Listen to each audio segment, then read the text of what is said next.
Halo semuanya, Assalamualaikum warahmatullahi wabarakatuh. Kami dari kelompok 5 yang beranggotakan saya sendiri Mutmainah, ada Eriana, ada Nosa, ada Vicky Adi, ada Ajeng, ada Jenny, ada Syafna, dan juga ada teman kita Helsi Arbina yang sedang berhalangan hadir. Kami sedang mengadakan kunjungan di Agro Lestari Merbabu. Selamat menyaksikan. Busuk batang sama busuk daun, dia nyebabin hitam gitu loh, daunnya juga hitam. Terus kalau ini ada bercak kering Alternaria. Itu jamur juga Alternaria. Iya, jamur juga. Kalau kayak gini nih, jamur kayak gitu kayak bercak-bercak. Tapi paling dominan itu kalau kentang itu Phytophthora. Kalau Phytophthora itu waktu ini musim hujan kan lembab banget, terus air hujan itu kan asam, kena tanah, habis itu kena panas, si jamurnya itu ikut sama uapnya. Nah, itu yang nyerang tanaman, dan itu kebanyakan waktu musim hujan kalau Phytophthora. Tapi kalau bercak kering dia kabut tebal, habis itu ada panas, kabut tebal sama panas, jadinya dia kenanya bercak kering. Kayak sekarang ya, kalau sekarang kan kayak kemarau basah. Kalau kemarau basah itu kan curah hujannya cukup rendah, tapi di sini kan tetap ada kabut ya, yang kebanyakan yang nyerang ini Alternaria, dia bercak kering. Kalau pas kemarau bercak kering, kalau pas musim penghujan itu banyak Phytophthora.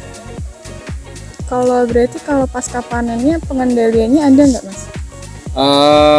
Kalau pasca panen, oh iya tadi kan ini, jadi kan tadi ada yang kita panen itu ada 2, sayur sama bibit. Yang gede-gede itu kita panen untuk sayur, kita jual langsung.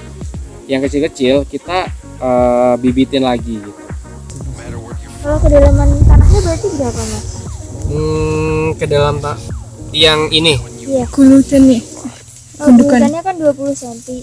Kedalaman tanahnya kan 30 cm.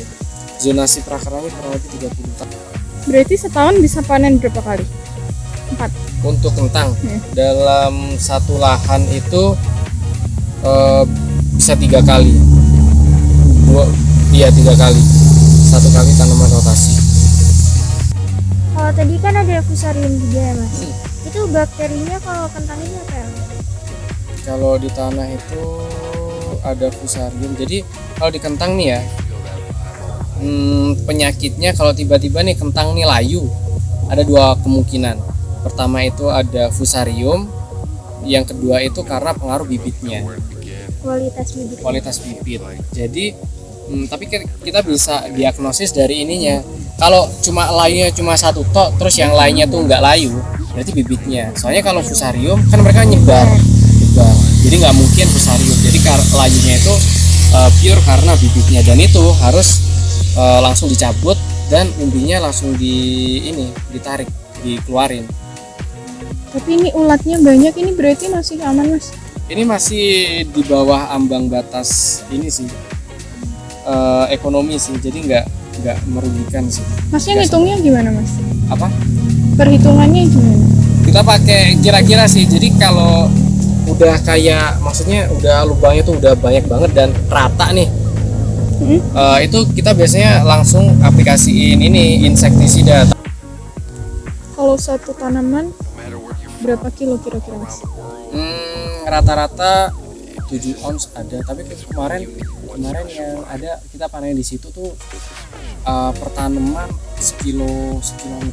Jadi kayak cuma 1/3 ini tuh dapat sekitar 2 tonan. Untuk di gudangnya penyimpanan bibitnya gimana? Dikarungin terus atau di lantai gitu? Kalau dikarungin boleh ditumbuk-tumbuk gitu nggak? Iya bisa.